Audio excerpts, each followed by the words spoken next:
Welcome back to Sheeja's quick bites. ഇന്നത്തെ വീഡിയോയിൽ ഏത്തപ്പഴം വെച്ചുണ്ടാക്കുന്ന നല്ലൊരു സ്നാക്ക് റെസിപ്പിയാണ് ചെയ്യുന്നത്. നല്ല ഹെൽത്തി ആയിട്ടുള്ളൊരു സ്നാക്കാണ്. ഒട്ടും എണ്ണയൊന്നും ഉപയോഗിക്കാതെയാണ് ഈ സ്നാക്ക് ഉണ്ടാക്കിയിരിക്കുന്നത്. വളരെ എളുപ്പത്തിൽ നമുക്ക് ഈ സ്നാക്ക് ഉണ്ടാക്കാം. അപ്പോൾ ഇതിൻ്റെ റെസിപ്പി എങ്ങനെയാണെന്ന് കണ്ടാലോ? ഈ സ്നാക്ക് ഉണ്ടാക്കുന്നതിനുള്ള ഇൻഗ്രീഡിയൻസ് ഒക്കെ ഇവിടെ കൊടുക്കുന്നുണ്ട്.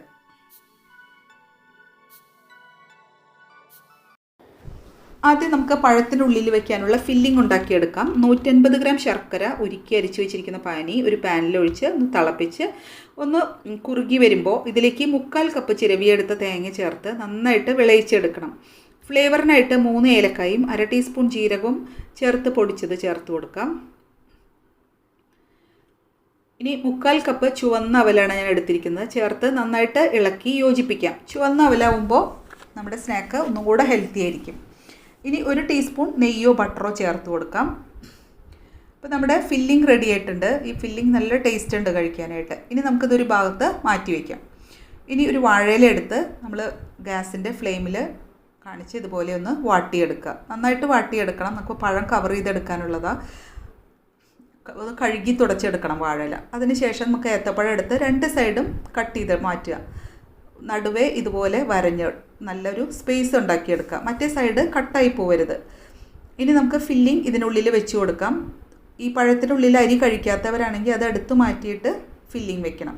ഫില്ലിംഗ് ധാരാളമായിട്ട് നന്നായിട്ട് അമർത്തി വെച്ചതിന് ശേഷം വാഴയിലയിൽ ഫില്ലിംഗ് ഒട്ടും പുറത്ത് പോകാത്ത വിധത്തിൽ നന്നായിട്ട് കവർ ചെയ്തെടുക്കുക.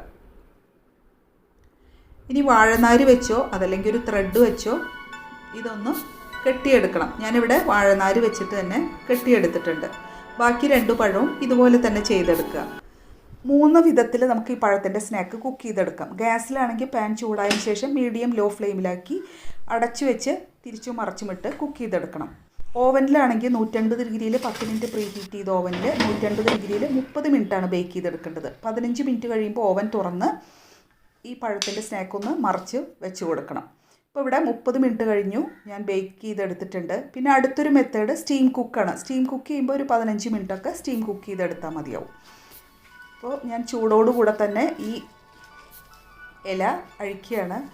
ഈ ശർക്കരയുടെയും നെയ്യുടെയും ഏലക്കായ ജീരകത്തിൻ്റെയൊക്കെ ഫ്ലേവർ പഴമായിട്ട് ചേർന്നിട്ട് നല്ലൊരു മണം ഇത് അഴിക്കുമ്പോൾ തന്നെ വരും. ഈ 2 സൈഡും നമുക്ക് ഇതുപോലെ തുറന്ന് നോക്കുമ്പോൾ അറിയാം പഴം നന്നായിട്ട് ഇങ്ങനെ വലിഞ്ഞ് ബേക്കായിട്ട് ഒരു പ്രത്യേക ഒരു ടെക്സ്ചറിലാണ് ഇരിക്കുന്നത്. ഈ അവലിൻ്റെ മിക്സും കൂടെ ചേർന്ന് ഈ പഴത്തിന് നല്ലൊരു ടേസ്റ്റ് ആയിരിക്കും. ഇനിയൊന്ന് ഞാൻ ടേസ്റ്റ് ചെയ്ത് നോക്കട്ടെ.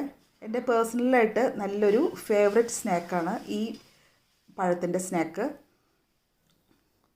പാകത്തിന് മധുരമുണ്ട്. പഴത്തിൻ്റെ ഒരു ചെറിയ മധുരവും അതുപോലെ ഈ അവൽ മിക്സിൻ്റെ മധുരവും കൂടെ ചേർന്ന് നല്ലൊരു ടേസ്റ്റാണ്. ഞാനിവിടെ ഒരു മീഡിയം മധുരത്തിലാണ് എപ്പോഴും കുക്ക് ചെയ്തെടുക്കാറ്. അപ്പോൾ കുട്ടികൾക്ക് കൊടുക്കുമ്പോൾ ഒരു എക്സ്ട്രാ ശർക്കരപ്പാനി ഇതുപോലെ ഡ്രിസിൽ ചെയ്ത് ചേർത്ത് കൊടുക്കാറുണ്ട്.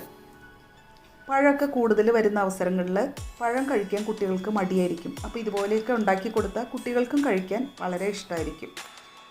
ഈ പഴത്തിൻ്റെ ഹെൽത്തി റെസിപ്പി നിങ്ങൾക്ക് ഇഷ്ടപ്പെട്ടു എന്ന് കരുതുന്നു. ഇഷ്ടപ്പെട്ട ലൈക്ക് ബട്ടൺ ഒന്ന് പ്രസ് ചെയ്യുക. നല്ല നല്ല വീഡിയോസുമായി വീണ്ടും കാണാം. Thank you.